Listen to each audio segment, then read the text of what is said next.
Title ను చూసి సినిమాను జడ్జ్ చేయకూడదు.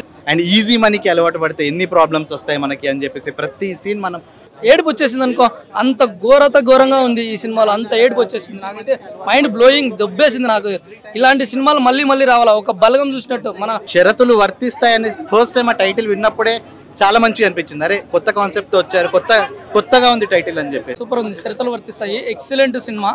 ఎందుకంటే ఫ్యామిలీ ఓరియంటెడ్ సినిమా. ఒక కష్టాల్లో మనిషి ఒక కష్టంలో ఎలా ఉన్నాడో, ఆ కష్టం నుంచి బయటికి ఎట్లా పడాలనో, అది మిడిల్ క్లాస్ వాళ్ళది తెలిసిందే. మనం అందరం మిడిల్ క్లాస్లో ఉండే ఫ్యామిలీ ఎట్లా ఏం చేయాలా, ఎలా రావాలనేది ఈ యొక్క థీము. అలాగే కొంతమంది మనం స్కాములు చేస్తుంటారు. అంటే ఒకరు జాయిన్ అయితే ముగ్గురిని జాయిన్ చేయండి, నలుగురిని జాయిన్ చేయండి, మీకు డబ్బులు వస్తాయి, మీకు లక్షలు కూడతాయి అని చెప్పి మనతోటి మనమే మోసపోతుంటాం. సో మన ఫ్రెండ్స్లో, మన పక్కన ఫ్రెండ్స్ వాళ్ళు కానీ, ఇంకా మనతోటి స్నేహితులు కానీ, వీళ్ళు అందరినీ చూసి మనం ఇది చూస్తాం. సో కానీ ఈ సినిమాలో ఏంటంటే అలాంటివి చేయడం వల్ల మనం మోసపోతున్నాం. వాటి వల్ల ఎంతో మంది కుటుంబాలు చనిపోతున్నారు. ఇలాంటి ఇలాంటి థీమ్ డైరెక్షన్ అయితే సూపర్గా తీశాడు అన్న. మస్తుంది, మస్తు ఎంటర్టైన్మెంట్ ఉంది, ఫ్యామిలీ ఓరియంటెడ్.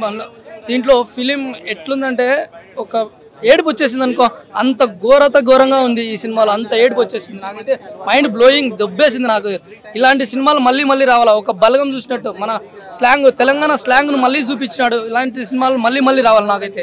సో సూపర్ అన్న. టైటిల్ కూడా అదే, టైటిల్ సూపర్ డిఫరెంట్ టైటిల్. అదే మనం టైటిల్ను చూసి సినిమాను జడ్జ్ చేయకూడదు. ఎందుకంటే సినిమా కంటెంట్ను చూసి జడ్జ్ చేయాలి, కానీ సినిమా యొక్క థీమ్ను బట్టి, మనం టైటిల్ను బట్టి అరే ఈ టైటిల్ ఇట్టుంది, ఆ సినిమా ఫ్లాప్ అవుతుంది అని చెప్పి చెప్పకూడదు. సో లోపల అంతా ఫీల్ ఉంది, బాధ.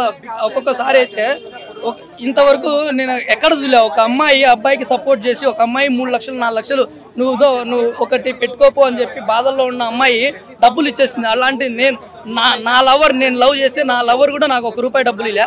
అలాంటిది ఈ సినిమాలో వాళ్ళ లవర్ డబ్బులు ఇచ్చి మరీ ఇది చేసింది. సో నాకైతే మంచిగా అనిపించింది. సూపర్ అన్న.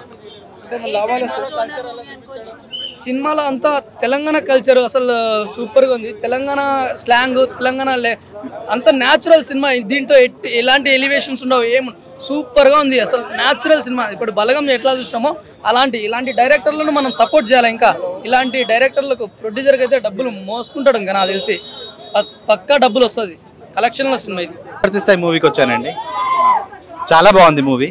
ఓవరాల్గా ఒక మధ్యతరగతి ఫ్యామిలీస్లో జరిగే సన్నివేశాలు, ప్రతి సీన్, ఇప్పుడు మీరు కూడా ఒకసారి మీరు వెళ్ళి చూస్తే ప్రతి సీన్ మీరు కోరిలేట్ చేసుకోవచ్చు. ఫ్యామిలీ డ్రామా అండ్ ఈజీ మనీకి అలవాటు పడితే ఎన్ని ప్రాబ్లమ్స్ వస్తాయి మనకి అని చెప్పేసి ప్రతి సీన్ మనం కోరిలేట్ చేసుకోవచ్చు. అండ్ సాంగ్స్, ఎవ్రీథింగ్, ప్రతి సాంగ్ బాగుంది. ముఖ్యంగా హైలైట్ అంటే పెళ్లి సాంగ్ ఒకటి, రామ్ మిరియాల గారు పాడిన సాంగ్ ఒకటి. పెళ్లి సాంగ్ అయితే ఇన్ని రోజులు మురారి సాంగ్ ఎలా అయితే ప్రతి పెళ్లి ఆల్బంలో, ప్రతి పెళ్లిలో మనం ఎలా విన్నామో, ఇప్పుడు ఈ పర్టికులర్ పెళ్లి సాంగ్ అంతా హైలైట్ అయిపోతుంది. అండ్ రామ్ మిరియాల గారు పాడిన అంగడి సాంగ్ చాలా బాగుంది. 100% షరతులు వర్తిస్తాయని ఫస్ట్ టైం ఆ టైటిల్ విన్నప్పుడే చాలా మంచిగా అనిపించింది. అరే కొత్త కాన్సెప్ట్తో వచ్చారు, కొత్తగా ఉంది టైటిల్ అని చెప్పేసి. అంతే 100% ఈజీ మనీకి అలవాటు పడిపోయి, ఈజీ మనీ కావాలనుకోండి, మనీ ఇన్వెస్ట్ చేసేసి ఫ్యామిలీస్ ఎలా రోడ్డు మీదకి పడిపోతాయి అనే దానిపైనే మూవీ చాలా బాగా పోర్ట్రేట్ చూపించారు. అండ్ ఇప్పుడు నేనే ఉన్నాను, నేను ఈజీ మనీకి అలవాటు పడిపోయి 10 మందికి